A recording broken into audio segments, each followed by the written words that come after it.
우리의 인생 속에 우리가 하고 싶은 것이 참 많습니다. 그러나 하고 싶은 대로 하지 못하고 살아갑니다. 능력이 부족하기도 하고 또 돈이 부족하기도 하고 환경이 따라오지 않기도 합니다. 이럴 때마다 우리는 좌절을 느끼고 그 좌절이 조금 더 지나면 체념이 되고 그냥 현실에 안주하는 인생을 살아버립니다. 그리고 자신을 향해서 항상 그렇게 말합니다. 괜찮아. 이렇게 살다 천국 가면 되지 뭐. 모든 사람이 다 그렇게 하고 싶은 대로 사는 건 아니잖아. 모든 사람이 하나님이 주시는 능력과 축복을 가지고 사는 건 아니잖아. 예수님만 믿으면 되지 뭐. 이렇게 이제 생각을 합니다. 제가 여러분들에게 고난에 대한 설교도 많이 하고 또 예수님을 따르면서 제자로서 믿음의 삶을 이야기도 많이 합니다. 그런데 이 믿음의 삶을 이제 이야기할 때에 여러분들의 어떤 하나님 앞에서 굴복하는 인생, 자기를 쳐서 복종하는 삶을 이야기를 많이 하다 보니까 그냥 어려운 대로, 고난받는 대로, 그냥 주어진 대로 사는 것이 믿음인갑다 하는 생각을 할 때가 있습니다. 근데 그건 아니에요. 세상 사람들은 어떻게 보면 우리보다 더 지혜로워요. 왜냐하면 세상 사람들은 자기가 하고 싶은 삶을, 일을 하기 위해서, 살기 위해서 끊임없이 자기를 개발합니다. 열심히 공부도 하고 열심히 일도 하고 또 경험과 스펙을 쌓기 위해서 세상 곳곳에 다니면서 실력을 갖춥니다. 그런 사람들이 결국은 세상을 움직여 나가는 모습을 보게 되죠. 그러면 우리는 어떻게 해야 될까요? 그냥 예수님 오는 날만 바라보고 그냥 주어진 대로 하루하루 살아가야 하는 것이 정말 그것이 우리의 삶일까요? 아니란 말입니다. 제가 여러분들에게 가르치는 것은 그게 아닙니다. 여러분들이 이해하는 폭이 좁아서 그것을 아직 이해를 못하는 겁니다. 주님은 우리에게 항상 한계를 극복하라고 말합니다. 이 한계를 극복하기 위해서 우리에게 말씀을 주시죠. 말씀은요, 성경의 말씀은 정말 굉장한 우리들에게 도전과 새로운 삶과 그리고 하나님의 영광을 말해줍니다. 여러분, 말씀을 보면서 얼마나 많은 일들이 정말 기적과 이적으로 이루어지는지 몰라요. 주님은 말씀을 통해서 우리가 처한 환경을 극복하게 하십니다. 모세 같은 경우를 보세요. 바다가 이스라엘 백성들의 가는 길을 막았을 때 어떻게 합니까? 모세는 하나님이 주신 능력의 지팡이를 가지고 그 바다를 갈라버립니다. 그래서 이 바다를 육지처럼 만들어서 이스라엘 백성들로 하여금 걸어가게 하죠. 바다를 극복해버립니다. 한계를 넘어서 버리는 거죠. 주님이 우리에게 성령을 주신 이유가 무엇입니까? 그저 천국 갈 때까지 믿음 하나 붙잡고 겨우겨우 숨 붙어 있는 인생처럼 그렇게 살라고 성령을 주신 겁니까? 능력을 행하고 권능을 행하고 이 세상 가운데에 어떤 한계도 돌파하고 뛰어넘으라고 성령을 주신 거 아니냐 말입니다. 예수님께서 오늘 부활하신 후에 제자들을 만나시고 마지막 말씀을 하십니다. 이 말씀을 오늘 우리가 함께 읽었는데 이 말씀을 구절구절 읽어보면 전부 다 예수님이 너희가 가지는 생각의 한계를 뛰어넘고 믿음의 한계를 뛰어넘고 능력의 한계를 뛰어넘고 그리고 우리가 살아가는 거주지의 한계를 뛰어넘으라고 가르쳐요. 이 한계를 뛰어넘지 못하면 결국은 내 마음속에 시기와 질투와 그리고 남을 정죄하고 미워하는 일이 생겨납니다. 자기가 한계를 뛰어넘지 못하면서 한계를 뛰어넘고 사는 사람을 향하여 막 비난하고 질투하고 정죄한단 말이에요. 크리스천들에게 있어서 문제는 결국은 자기 자신입니다.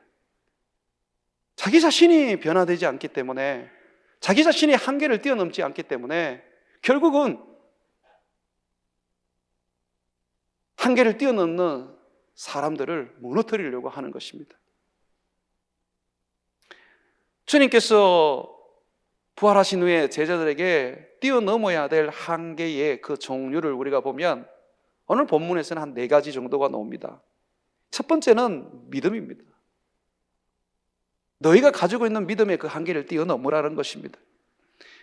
14절 한번 보십시오. 그 후에 11 제자가 음식 먹을 때에 예수님께서 그들에게 나타나사 그들의 믿음 없는 것과 마음이 완악한 것을 꾸짖으시니 이는 자기가 살아난 것을 본 자들의 말을 믿지 아니함이라라.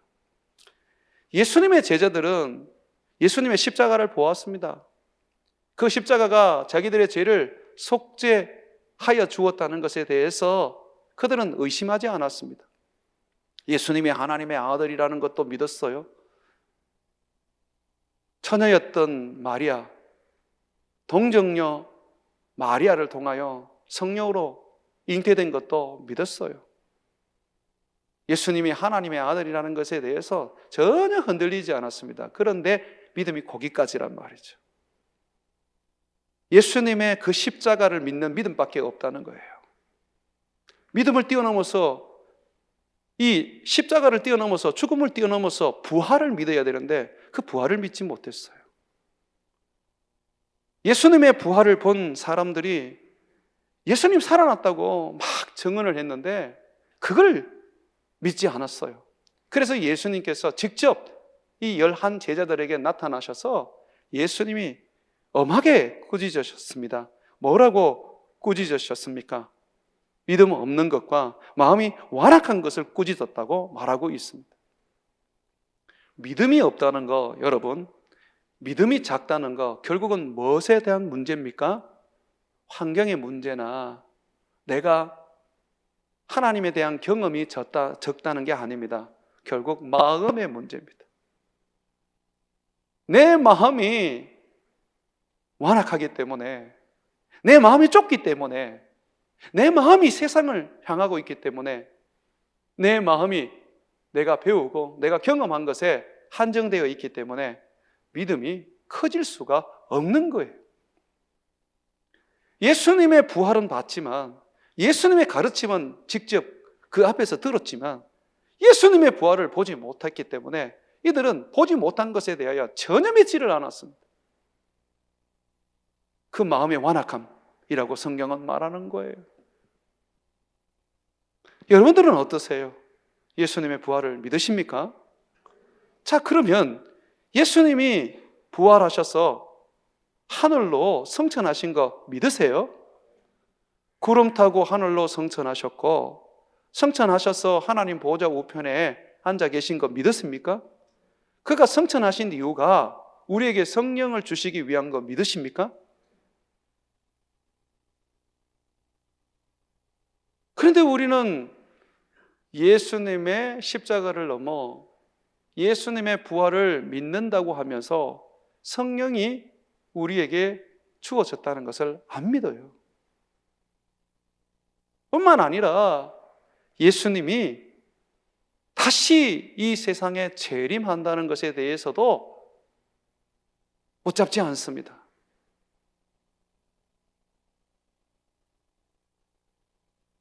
그러니 예수님이 지금 우리를 보면 뭐라고 말씀하시겠습니까? 너는 어떻게 그렇게 믿음이 없냐? 어떻게 마음이 그렇게 강팍하냐? 라고 꾸짖으신단 말입니다. 예수님이 죽으신 것이 우리의 죄를 위한 거라면 예수님의 부활을 우리는 믿어야 합니다. 예수님이 부활하지 않고는 예수님이 죽으심으로 우리의 죄를 속죄할 수는 없습니다. 죽으셨다면 살아야지만이 우리의 죄가 속죄가 되는 겁니다.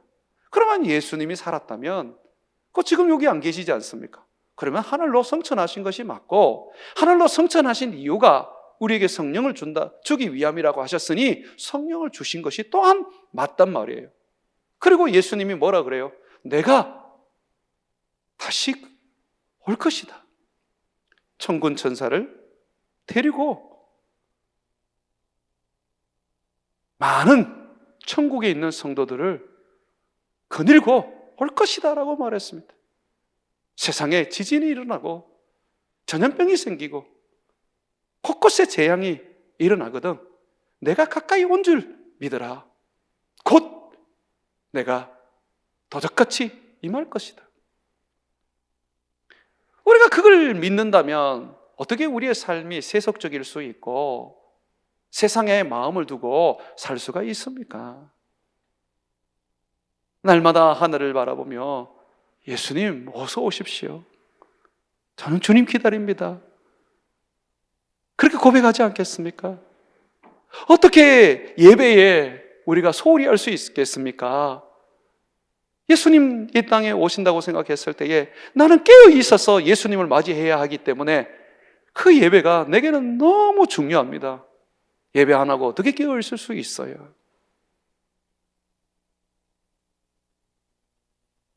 우리의 믿음이 지금 한계를 치고 있다는 겁니다. 십자가를 넘어 부활까지 간 사람이 있는 반면에 부활에 멈추어 버렸다는 것입니다. 부활을 넘어 성천까지 믿는 사람이 있는 반면에 성천에 멈추어 버린 사람이 있습니다. 성령을 주신 것을 믿으려 하지 않고 심지어 곧 오신다는 예수님의 재림을 그냥 막연하게 지식에만 두고 내 마음에 믿지 않는다는 것입니다. 여러분, 부활을 믿는 신앙이 없고 성천을 믿는 신앙이 없으면 능력이 없어요. 엘리사 선지자가 죽음을 맛보지 않고 살아있는 상태 속에서 변형이 되어서 하늘로 올라갔습니다. 성경에는 죽음을 보지 않고 승천한 사람이 두 사람 나와요. 에녹과 엘리야예요. 특히 이 엘리야는 불병거를 타고 올라갔는데 엘리사가 엘리야 제자죠. 능력 있는 이 엘리야가 승천하기 전에 엘리야의 능력의 2배가 되는 권능을 받고 싶었습니다. 그래서 간청을 했습니다. 선생님, 제게 능력을 주십시오. 가시기 전에 하나님께 구해서 내가 선생님보다 갑절이나 많은 능력을 가지게 해주십시오. 왜 엘리야가 뭐라 그러냐면 네가 참 어려운 걸 구한다라고 그렇게 말했습니다. 그러면서 뭐라 그러냐면 그런데 하나님이 나를 데리고 가시는 것을 네가 본다면 너는 네가 구하는 갑절의 능력을 얻게 될 것이다 라고 했어요. 그런데 정말 엘리사는 엘리야를 데리고 가시는 그 하나님의 그 역사를 보았어요. 그리고 갑절이나 넘는 능력을 가지게 되었죠. 뭘 봤습니까? 죽음을 보지 않고 하늘로 승천하는 부활과 승천을 봤어요. 그 당시에도 수많은 선지자들이 있었는데 그들은 전부 다 엘리야가 하늘로 올라갔다가 땅으로 떨어져서 다 죽었다고 생각을 했어요. 부활을 믿지 못했던 거죠. 그런데 이 엘리사는 그렇지 않았어요. 엘리야의 시체는 이 땅에 없다는 걸 알았어요. 왜냐하면 살아있으니까. 하늘로 산채로 승천했으니까. 그의 부활의 신앙, 그의 승천의 신앙이 능력을 행하게 된 것입니다. 우리가 믿음도 없으면서 큰 일을 하겠다, 믿음도 없으면서 놀라운 일을 하겠다라고 생각합니다. 그러니 그 생각대로 안 되고 결국은 늘 실패를 맛보고 좌절하고 낙심하고 이제는 포기하고 그냥 그러려니 하고 그냥 자기의 현실을 받아들이게 되는 것입니다. 여러분, 믿음의 한계를 극복하십시오. 정말 예수님이 나를 위하여 죽으셨다는 것을 의심 없이 믿는다면 그가 부활하신 것을 믿으십시오. 그가 부활하여 우리에게 성령을 주셨다는 것을 믿으십시오. 그가 또다시 이 땅에 재림하실 것을 믿으십시오. 예수 그리스도, 그는 영원하신 우리의 구원자, 우리의 하나님, 우리의 왕이라는 걸 믿으십시오. 그가 우리와 함께 한다는 것을 믿으십시오. 하나님이 나와 함께 한다는 말이 임마누엘이잖아요. 그걸 오늘날 세대의 말로 번역을 한다면 나는 너의 편이다 라는 거예요. 주님이 오시는 겁니다. 내가 주님께로 가는 게 아니에요. 임마누엘은 주님이 내게 오시는 거예요. 주님이 임재하는 겁니다. 그러니 주님이 내 편이 되는 겁니다. 세상에 아무도 내 편이 안 돼도 내가 예수님을 믿는다면 우리는 외로워할 필요 없어요. 고독해야 할 필요 없어요. 왜? 예수님이 내 편이시니까. 믿음의 한계를 뛰어넘어야 합니다. 이 믿음의 한계를 뛰어넘으려면 제발 말씀을 좀 믿으십시오. 말씀으로 세상을 창조하신 하나님입니다. 그가 우리에게 말씀을 주셨습니다. 그 말은 글이 아닙니다. 영입니다. 그러면 그 말씀을 내가 믿고 흔들리지 않고 붙잡는다면 그 말씀이 내게 역사하여 하나님의 능력이 되게 해 줄 것입니다. 그걸 믿어야 되는 거예요. 믿음의 한계를 뛰어넘기 위해서는 예수님이 하신 말씀을 믿고 성경이 우리에게 가르쳐 주시는 말씀을 믿고 아멘하고 가는 것입니다. 말씀은 많이 배운다고 믿어지는 건 아닙니다. 말씀을 믿으려면 순수한 마음, 어린아이 같은 마음이 되어야 해요. 제가 어릴 때 아이들 키워보니까 그렇더라고요. 출근을 하려고 그러는데 아이들이 저를 붙잡고 아빠 가지 마 그래요. 그럼 내가 아이들에게 그런 얘기를 해요. 아빠 일하러 가야 되니까 그 대신 올 때 아빠가 선물 사가 올게. 그럼 아이들이 그래요? 그러면 아빠 다녀오세요. 그럼 보내줘요. 아이는 하루 종일 아빠를 기다립니다. 왜요? 아빠가 선물을 사가 온다는 거죠. 여러분, 이런 순수한 마음이 하나님의 말씀을 믿을 수 있게 됩니다. 야, 내가 너희를 통하여 온 세상에 복이 되게 하겠다. 아멘. 주님 믿습니다. 그래서 그 복이 되게 하겠다는 그 약속을 정말 철석같이 기다리며 그 복이 되게 하는 그 날을 소망하는 겁니다. 그게 기도가 되는 거예요. 하나님, 복이 되게 한다는데 왜 아직도 복이 되게 해주지 않습니까? 빨리 복이 되게 해주십시오. 주님, 아브라함 같은 인물 되게 해주십시오. 나는 그렇게 될 줄 믿습니다. 주님 약속하셨지 않습니까? 말씀은 약속이란 말이죠. 그러면 그 약속을 우리가 붙잡으면 되는 거예요. 믿음은 들음으로 납니다. 들음은 그리스도의 말씀이에요. 말씀을 듣고 내가 말씀을 붙잡으면 결국은 한계 없는 믿음을 가질 수가 있는 것입니다. 여러분 믿으세요? 그러니 믿음 키우려고 딴 거 하지 말고 말씀을 순수하게 받아들이고 그 말씀, 약속이 이루어질 수 있도록 주님 앞에 기도하는 인생 되기를 주의 이름으로 축원을 드립니다. 자, 두 번째 보게 되면 주님은 우리의 사역의 한계를 넘어서라고 말하고 있습니다. 제자들은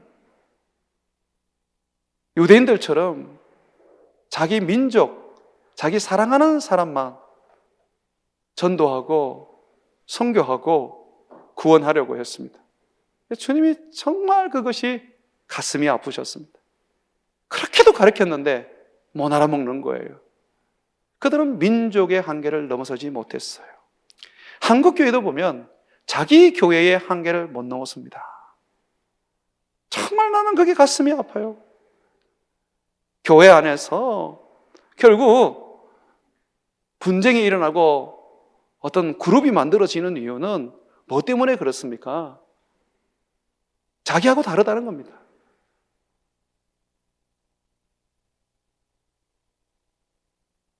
이게 지금 문제가 되는 거예요. 한번 보세요. 15절 우리 같이 한번 읽습니다. 시작. 또 이르시되 너희는 온 천하에 다니며 만민에게 복음을 전파하라. 주님 뭐라 그럽니까? 온 천하를 다니라 그럽니다. 예루살렘이 아니에요. 온 유다가 아니에요. 사마리아가 아니에요. 땅끝까지 모든 세상을 다니라고 주님 말씀하시면서 주님이 누구에게 복음을 전하라 그래요? 만민에게 복음을 전하라 그럽니다. 그렇기 때문에 우리는 이 김천에 교회를 세웠기 때문에 김천 사람 조금 우리가 더 마음을 쓰면 저 구미 사람까지 복음을 전해야지 라고 해서는 안 된다 이 말입니다. 그게 겸손한 것도 아니고 그것은 자기 아집과 고집과 하나님의 말씀을 그냥 뚝 잘라서 듣고 싶은 것만 받아들이는 불신입니다. 믿음이라는 것은 내가 듣고 싶은 것만 듣는 게 아니에요. 내가 받아들이고 싶은 것만 받아들이는 게 아니에요. 믿음은 말씀 그대로 받아들여서 나를 거기에 헌신하고 내 자신을 희생하는 것을 말하는 겁니다. 오늘 말씀하고 있지 않습니까? 온 천하를 다니며 만민에게 복음을 전해라. 저는 우리 교회의 이름을 김천 베들로 교회로 짓지 않았어요. 김천이라는 이름을 집어넣기 싫어요.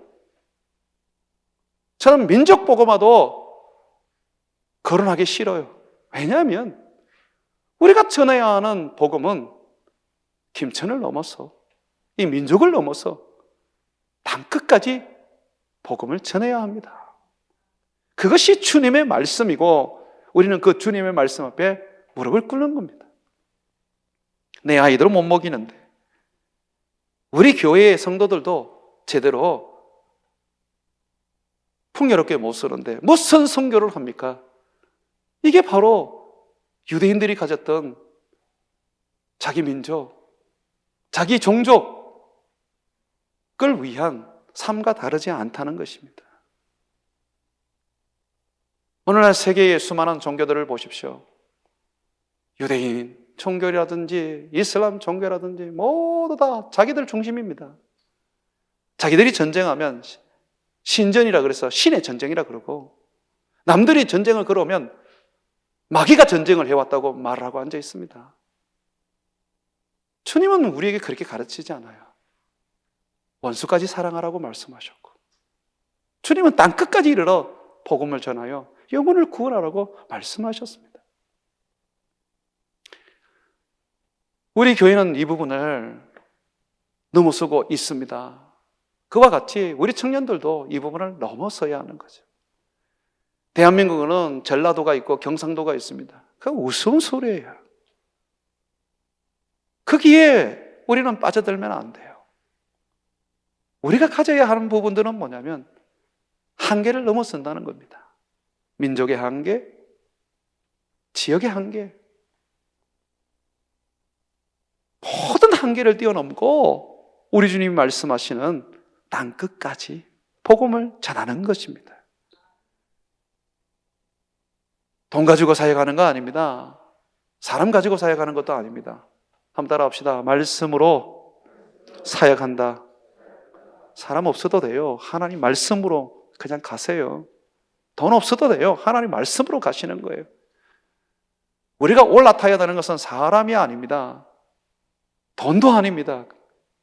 어떤 우리의 스펙도 아닙니다. 그냥 말씀만 탁 올라타면 말씀이 우리를 끌고 가시는 거예요. 그래서 주님이 우리에게 요구하시는 게 뭐냐면 순종입니다. 내 말이 불방망이지 않느냐? 그 말씀을 너희가 붙잡고 가라. 자, 세 번째로 우리는 사람의 한계를 좀 넘어서야 합니다. 사람의 한계를 넘어서지 못하기 때문에 허구날 시험 들고 허구날 그냥 사람 때문에 상처를 입어요. 저는 실질적으로 내적 치유를 좋아하지 않습니다. 왜냐하면 우리는 세상을 살면서 상처받게 되어 있습니다. 그게 세상, 죄악된 세상 속에서 사는 우리들의 어떤 가져야 하는, 당해야 하는 그런 일입니다. 세상에 거룩한 자가 어디 있어요? 다 죄인이죠. 이기적이죠. 자기 중심이죠. 그러다 보니까 말이나 행동에 상처받습니다. 교회라고 뭐 달라요? 성령에 충만하지 않으면 충만하지 않는 성도들이, 성령에 충만하지 않는 성도들이 내뱉는 말이나 그 어떤 행동들이 전부 다 성도들에게 상처를 주게 되어 있는 겁니다. 그냥 하고 그것만 치료하고 앉아 있는 거예요.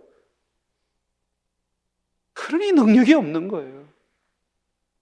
내 내면을 치료하는 게 아니고요.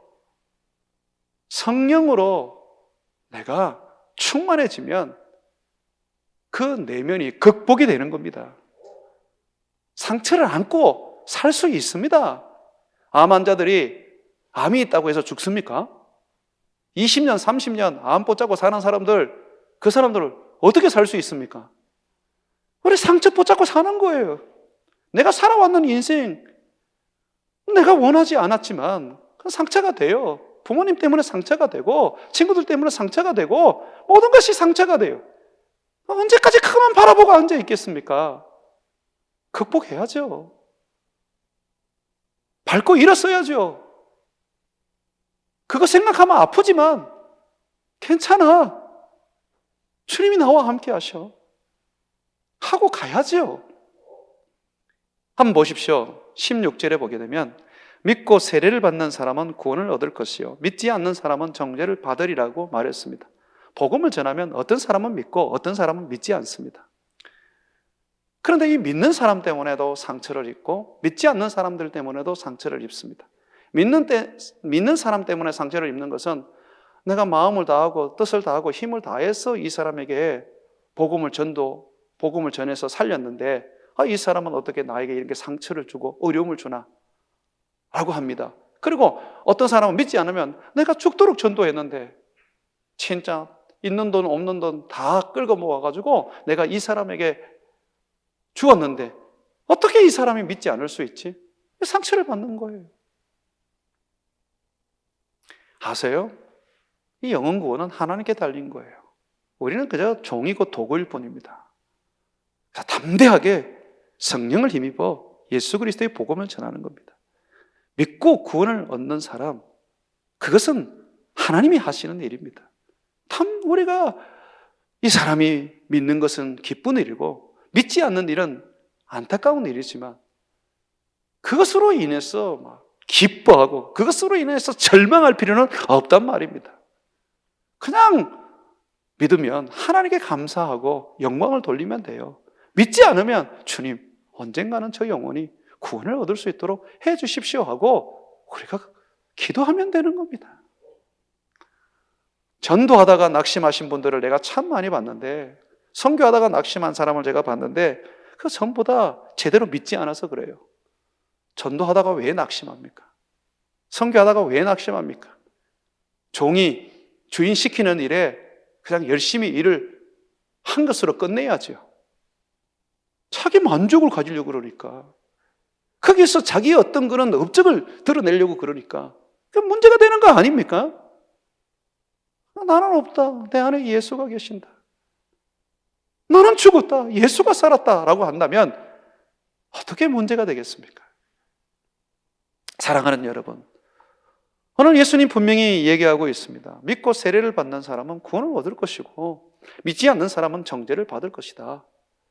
구원을 얻는 것도 내 뜻이고 정죄를 받는 것도 내 뜻이다. 너희는 거기에 대해서 연연하지 마라. 그저 너희들은 죽어진 대로 열심히 그냥 충성하고 헌신하면 되는 거다. 그걸 사람들에게 보상을 받으려고 하지 마라. 사람들이 알아주기는 것을 원하지 마라. 그냥 너희들은 하나님이 알아주면 된다. 하나님이 칭찬해주면 된다. 사람을 극복하라는 것입니다. 뛰어넘으십시오. 이 목사가 못 알아봐줘도 여러분 뛰어넘으십시오. 때로는 저도 목사로서 부끄러운 일을 합니다. 여러분 앞에서. 그러면 지구봉에라도 들어가고 싶고 어딘가 도망가고 싶어요. 그런데 주님 나에게 말씀하시죠. 네가 임마 하나님이냐? 너는 사람이야. 실수할 수 있어. 베드로는 나를 3번이나 부인하지 않았니? 극복해. 뛰어넘어. 다음에 잘하면 되지. 다음에 더 기도하고 실수 안 하면 되지. 늘 주님이 나에게 주시는 것이 뭐냐면 뛰어넘으라는 거예요. 목사가 목회하는데 제일 어려운 게 사람들이에요. 그런데 주님은 항상 뛰어넘으라 라고 가르치는 단 말이죠. 그래서 뛰어넘게 되면 좀 더 성숙해지게 되고, 뛰어넘게 되면 나도 좀 달라지게 되고, 주님을 위해서 내가 좀 더 이제는 안정적으로 섬길 수 있는 그런 사람이 된다는 것입니다. 사랑하는 여러분, 우리 교회 마을 모임하는 거 겁나요. 모여서 또 마을에 상처를 입을까 생각하면 그냥 마음이 많이 괴로워요. 그럼에도 불구하고 성도가 교제해야 되고 서로 사랑해야 되고 하나님이 가르치시는 그 일들을 함께 할 수 있도록 만들어야 됩니다. 교회가 어떻게 서로 교제하고 서로 사랑하는 것이 없이 어떻게 교회가 될 수 있습니까? 코로나를 거치면서 교회가 정말 아름답게 성장을 했습니다. 교제하지 않아서 성장을 했어요. 이제 코로나가 끝났어요. 끝났지만 여전히 우리는 교제하지 않으려고 합니다. 왜냐하면 상처 때문에 그렇죠. 그런데 이제는 뛰어넘으십시오. 무슨 말을 하더라도 아유 그래 기도해 주자 하고 뛰어넘으세요. 어떤 말을 하거든 그냥 한 길로 듣고 한 길로 흘러버리십시오. 아유 저분이 저렇게 말하는 거는 마음에 있어서 하는 거 아니야. 다 우리가 연약한데 이해하자 하고 뛰어넘어야 되는 겁니다. 사랑하는 여러분, 사람을 뛰어넘는 저와 여러분 되기를 바랍니다. 네 번째로 우리가 뛰어넘어야 하는 것은 뭐냐면 바로 능력의 한계를 뛰어넘어야 합니다. 자, 한번 따라합시다. 능력의 한계는 성령으로만 극복된다. 이건 안 돼요. 목사인 제가요, 설교를 잘 하고 싶어가지고